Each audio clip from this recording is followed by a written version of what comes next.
Solo fue un golpecito. Deja de exagerar, dijo mi papá, de pie junto a mi cama de hospital, con una expresión de irritación más que de preocupación. Mi madrastra, Jennifer, asintió, con su mano perfectamente cuidada reposando sobre el hombro de mi padre. Marcus jamás te lastimaría a propósito. Me llamo Olivia Parker, a mis 24 años, estaba en una cama de hospital con una pierna rota, 3 costillas fracturadas y una conmoción cerebral. Todo porque mi hermanastro Marcus accidentalmente me atropelló con su coche en la entrada de nuestra casa. Solo iba de reversa, insistió Jennifer, con la voz empapada de falsa simpatía. Seguro caminaste detrás del coche sin fijarte. Llevaba 5 años casada con mi padre y, en ese tiempo, su hijo Marcus había convertido mi vida en un infierno. Quise discutir, decirles cómo Marcus se echó en reversa de golpe justo cuando yo iba hacia mi coche, como alcancé a ver su sonrisa burlona en el espejo lateral antes del impacto. Pero mi cabeza latía de dolor y la medicina para el dolor me nublaba todo. Deberíamos irnos, dijo mi papá, mirando su reloj. Marcus seguro está preocupado. Casi me reí de la ironía. ¿Marcus preocupado? El mismo Marcus que ayer me amenazó para que me callara sobre lo que descubrí en su laptop. Cuando se fueron, una enfermera nueva entró a revisarme los signos vitales. Su gafete decía Sara y tenía unos ojos amables que lo notaban todo. ¿Son tus papás?, preguntó, ajustando mi suero. Papá y madrastra, corregí débilmente. Ellos creen que exagero. La expresión de Sara se ensombreció un poco. El equipo de trauma no cree que exageres. El doctor Bennett quiere hablar contigo cuando estés más despierta. Me quedé dormida, arrastrada por el medicamento, pero mis sueños se llenaron de imágenes fugaces, la cara de Marcus en el espejo, el brusco movimiento hacia atrás de su coche, el crujido espantoso cuando caía al suelo. Desperté con voces en mi cuarto. El patrón del impacto no coincide con un accidente a baja velocidad, decía una voz masculina, y los moretones sugieren que la golpearon al menos 2 veces. Abrí los ojos y vi a un hombre alto con bata blanca, el doctor Bennett, según su gafete, hablando con Sara. Ambos se voltearon al verme despierta. Señorita Parker, dijo el doctor acercándose, ¿cómo se siente? Como si me hubiera atropellado un coche, intenté bromear débilmente. Él no sonrió. Señorita Parker, he tratado muchos casos de atropellos a peatones. Las lesiones que usted tiene, hizo una pausa, eligiendo bien sus palabras, no son consistentes con que alguien le haya dado de reversa por accidente. Sentí que se me llenaban los ojos de lágrimas. Por fin, alguien me creía. «Hay algo más», añadió Sara, acercándose. La cámara de seguridad del estacionamiento del hospital grabó la llegada de tu hermanastro. Venía riendo, bromeando con sus amigos en el coche. No es exactamente el comportamiento de alguien que acaba de herir accidentalmente a su hermana. El doctor Bennett se sentó en la orilla de mi cama. Señorita Parker. Olivia, necesitamos saber si hay algo que quiera contarnos. Algo que explique por qué pasó esto. Pensé en la laptop de Marcus, en lo que encontré cuando me pidió que la arreglara. Las fotos, los mensajes, las pruebas de lo que les había hecho a otras chicas en su universidad. Como me acorraló ayer, con la voz baja y amenazante, si le dices a alguien lo que viste, te vas a arrepentir. Mi voz se quebró, encontré algo en su laptop. Algo muy grave. Me amenazó ayer cuando lo confronté. El rostro del doctor Bennett se endureció. De enfermera Sara, llame al oficial Martínez de seguridad y contacte a la policía. Pide específicamente a la detective Wilson, ella maneja casos delicados. Esperen, dije, sintiendo el pánico subir. Mi papá no me va a creer. Nunca lo hace. Y Marcus, él lo sabrá. La voz del doctor Bennett fue firme pero tranquila. O la cámara del tablero del coche de su vecino grabó todo el incidente. Esta mañana trajeron el video después de ver la ambulancia. Ya lo revisamos.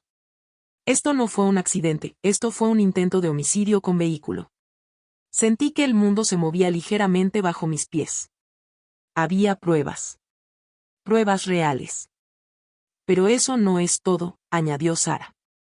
Tu hermanastro cometió un error. Se presumió en redes sociales. Les mandó mensajes a sus amigos sobre darle una lección a su entrometida hermanastra. Uno de esos amigos, con un poco de conciencia al parecer, Envió todo al Departamento de Defensa del Paciente del hospital. Por primera vez desde el impacto, sentí algo distinto al dolor y al miedo. Sentí esperanza. Aquí está segura, me aseguró el Dr. Bennett. Pondremos tu habitación con acceso restringido, solo personal médico autorizado. Y cuando llegue la detective Wilson, podremos hablar sobre lo que encontraste en esa laptop. Como si lo hubiera invocado, mi teléfono vibró con un mensaje de Marcus. Espero que hayas aprendido tu lección sobre guardar secretos. La próxima vez, no te vas a librar tan fácil. Le pasé el teléfono al Dr. Bennett, que leyó el mensaje con la mandíbula tensa. Guárdalo, le dijo a Sarah, que ya estaba documentándolo. La detective Wilson querrá verlo todo. Durante 5 años, vi a mi padre elegir a Jennifer y a Marcus por encima de mí, desestimar mis preocupaciones, ignorar los incidentes cada vez más graves. Pero ahora, acostada en esta cama de hospital, me di cuenta de que algo había cambiado. Ya no estaba sola, y el accidente de Marcus estaba a punto de volverse en su contra de la forma más espectacular. Descansa, me dijo el Dr. Bennett, poniéndose de pie. Los próximos días podrían ser complicados, pero estamos de tu lado. Mientras me volvía a quedar dormida, lo escuché hablar en voz baja con Sarah. Contacta al área de seguridad informática. Necesitamos asegurarnos de que toda la evidencia se preserve. Algo me dice que esto es solo la punta del iceberg. No tenía idea de qué tan acertado estaba. La detective Wilson llegó esa misma tarde. Su presencia llenó mi habitación con una autoridad tranquila. No era lo que esperaba, una mujer de mediana edad, con ojos amables pero una mirada aguda que no dejaba escapar nada. Hablemos de lo que encontraste en la laptop de Marcus, dijo, sentándose frente a mí. Tómate tu tiempo. Respiré hondo, conteniendo el dolor en las costillas. La semana pasada me pidió que le ayudara a arreglar unos problemas de software. Mientras trabajaba en ella, encontré una carpeta oculta. Dentro había fotos de chicas de su universidad, fotos privadas que ellas no sabían que les habían tomado. Mensajes sobre compartirlas, amenazas si no obedecían. Mi voz se apagó, pero la detective Wilson asintió con comprensión. Ya incautamos la laptop. Tu hermanastro hizo un escándalo cuando los oficiales llegaron a tu casa. Un golpe en la puerta nos interrumpió. Sarah asomó la cabeza. Perdón por interrumpir, pero tienen que ver esto. Entró con una tablet en las manos. Marcus acaba de transmitir en vivo en redes. Está, bueno, véanlo ustedes mismos. El video mostraba a Marcus, rojo de ira, despotricando frente a sus seguidores. Mi hermanastra loca está inventando mentiras sobre mí. Ella se puso detrás de mi coche a propósito para incriminarme. Solo está celosa porque papá me quiere más. Apágalo, dijo la detective Wilson en voz baja, tomando notas. Ya hemos visto suficiente. Esto ayudará a nuestro caso. Hay más, añadió Sarah. ¿Recuerdan a los amigos a los que se lo presumió? Están empezando a hablar. Al parecer, lleva meses jactándose de darle lecciones a las chicas. El hospital ya recibió 3 llamadas de otras víctimas. Me sentí enferma, pero también aliviada. La verdad por fin estaba saliendo a la luz. En ese momento, mi padre irrumpió en la habitación con el rostro deformado por la ira. ¿Qué significa todo esto? La policía acaba de allanar nuestra casa y se llevó la computadora de Marcus. Señor Parker, dijo la detective Wilson, poniéndose de pie con voz suave pero firme, su hijo está bajo investigación por múltiples delitos graves. Le sugiero que baje la voz en esta instalación médica. Esto es ridículo. Olivia obviamente inventó todo porque está celosa de Marcus. Señor Parker, la voz del Dr. Bennett cortó su arrebato mientras entraba. Tengo aquí el video de la cámara del tablero del vecino. ¿Quiere ver a su hijo echándose de reversa contra su hija, varias veces? El rostro de mi padre palideció. No, él no haría eso. Lo hizo, respondió la detective Wilson sin titubear. Y la evidencia sugiere que no es la primera vez que lastima deliberadamente a alguien. Ahora puede seguir negando la realidad o empezar a preguntarse por qué su hija tenía miedo de contarle lo que encontró. La expresión de mi padre pasó de la ira, a la confusión, y finalmente a algo que nunca le había visto, miedo. Olivia, susurró. ¿Por qué no me lo dijiste? ¿Me habrías creído? Pregunté en voz baja. Nunca lo hiciste antes. El silencio que siguió fue ensordecedor. Señor, intervino Sara con suavidad, hay una sala de espera al final del pasillo donde puede asimilar esto. El doctor Bennett necesita examinar a Olivia ahora. Cuando mi padre salió, la detective Wilson volvió hacia mí. Necesitaremos una declaración formal, pero no hoy. Descansa. Ahora estás a salvo. Tenemos oficiales afuera y Marcus está siendo llevado a interrogatorio. Después de que se fueron, el doctor Bennett revisó mis heridas. Sus movimientos eran suaves, pero su expresión, preocupada. Tus radiografías muestran fracturas viejas que nunca sanaron bien. ¿Quieres contarme sobre eso? Pensé en todas las veces que Marcus me había empujado por accidente por las escaleras, en esos empujones jugando que me estrellaban contra las paredes, en todos los incidentes que mi padre y Jennifer habían ignorado. Tampoco me habrían creído entonces, respondí suavemente. Él asintió con comprensión. Bueno, ahora tendrán que creerle a la evidencia médica. Y Olivia, el equipo de apoyo a víctimas del hospital ya está asignado a tu caso. Tendrás acompañamiento en todo momento. Más tarde, mientras veía el atardecer por la ventana, Sara me trajo una taza de té. Tu papá sigue en la sala de espera, me dijo. Ha estado haciendo llamadas. Lo escuché hablar con un abogado de divorcios. Debo de haber puesto cara de sorpresa, porque ella sonrió. Parece que encontró mensajes en el teléfono de tu madrastra donde admitía saber lo que Marcus les hacía a esas chicas. Todo el castillo de naipes se está cayendo. Bebí un sorbo de té, dejando que eso se hundiera en mi mente. Durante años cargué sola con el peso del comportamiento cada vez más peligroso de Marcus, viendo a mi padre elegir su nueva familia por encima de la verdad. Ahora, en menos de 24 horas, todo había cambiado. Mi teléfono volvió a vibrar. Otro mensaje, pero esta vez de una de las víctimas de Marcus. Gracias por ser lo suficientemente valiente para hablar. Todas estamos dando la cara ahora. No estás sola. Sara lo leyó por encima de mi hombro y me apretó la mano. Tiene razón. Ya no estás sola. Por primera vez desde el accidente, sentí lágrimas correr por mis mejillas, no de dolor ni de miedo, sino de alivio. La verdad estaba saliendo a la luz, y el mundo de amenazas e intimidación que Marcus había construido con tanto cuidado se estaba derrumbando. Las palabras del doctor Bennett resonaron en mi mente, esto es solo la punta del iceberg. Pero esta vez, no lo enfrentaba sola. 3 meses después, estaba en un tribunal, por fin sin el yeso en la pierna, escuchando cómo Marcus se declaraba culpable de múltiples cargos.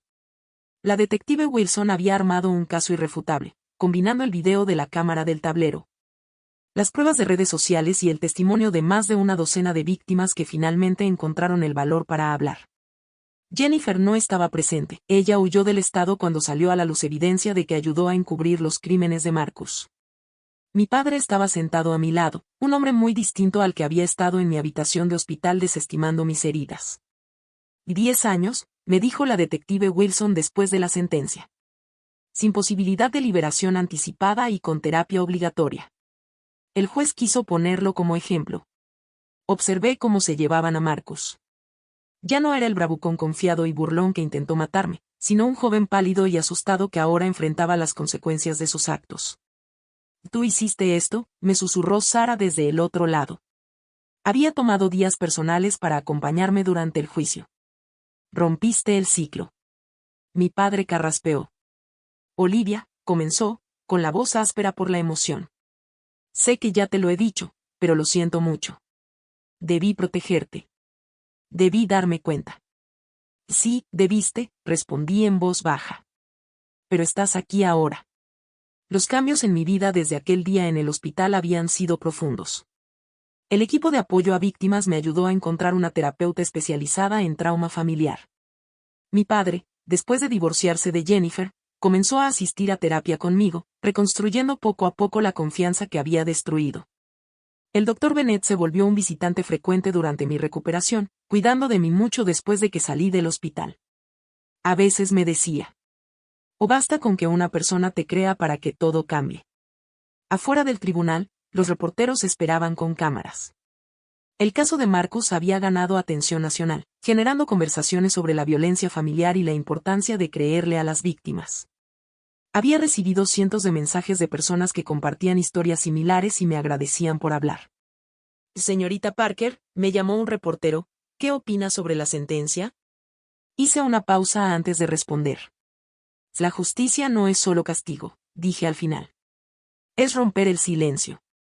Es levantarse y decir, esto no está bien. Incluso cuando las personas que deberían protegerte miran hacia otro lado. Mi padre se estremeció junto a mí, pero mantuvo firme la mano sobre mi hombro. En casa, en mi nuevo hogar, un departamento tranquilo, lejos de la casa donde Marcus me había aterrorizado, encontré un paquete inesperado.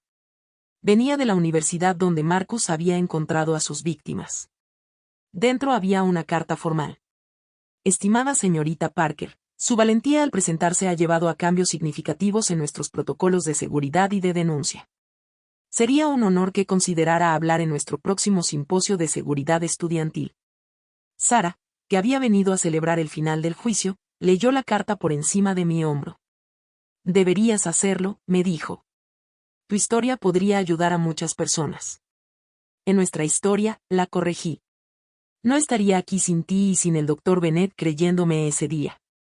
Mi teléfono vibró. Era un mensaje de la detective Wilson, mira las noticias. Acaban de arrestar a Jennifer en Florida. Al parecer, hubo otras víctimas antes que tú. La verdad siempre termina saliendo. Pensé en la chica asustada y callada que había sido apenas 3 meses atrás, viendo a Marcus pasearse con impunidad mientras mi padre y Jennifer ignoraban todas las señales. Esa chica ya no existía. En su lugar estaba alguien más fuerte, alguien que había encontrado su voz. Y sabes, dijo mi padre, dejando su café sobre la mesa, voy a vender la casa. Demasiados malos recuerdos. El agente inmobiliario dice que se venderá rápido y, me gustaría que te quedaras con la mitad para que construyas el futuro que quieras. No se trataba del dinero, ya había rechazado antes sus intentos de compensarme económicamente. Pero algo en su voz, ese deseo genuino de enmendar las cosas, me conmovió. ¿Qué tal si lo donamos? Sugerí. Montemos una fundación para ayudar a otras víctimas de violencia familiar. Que tengan el sistema de apoyo que yo, por fin, encontré. La sonrisa que apareció en su rostro era real, quizás la primera auténtica que le veía desde antes de conocer a Jennifer. Me parece perfecto. Esa noche, después de que todos se fueron, me quedé en el balcón respirando el aire fresco. Mi teléfono estaba lleno de mensajes, de otros sobrevivientes compartiendo sus historias, del equipo de apoyo con actualizaciones sobre la fundación, del Dr. Bennett preguntando cómo seguía. El último era de Sara. ¿Recuerdas lo que le dijiste hoy al reportero sobre romper el silencio? No solo lo rompiste. Lo destrozaste. Y los ecos siguen expandiéndose. Tenía razón. Lo que comenzó con la cámara de un tablero y una enfermera valiente había crecido hasta convertirse en algo más grande que yo, más grande que los crímenes de Marcus. Se había convertido en un recordatorio de que la verdad, por más enterrada que esté, siempre encuentra la forma de salir a la luz. Y, a veces, esa luz le muestra a otros el camino para seguir adelante.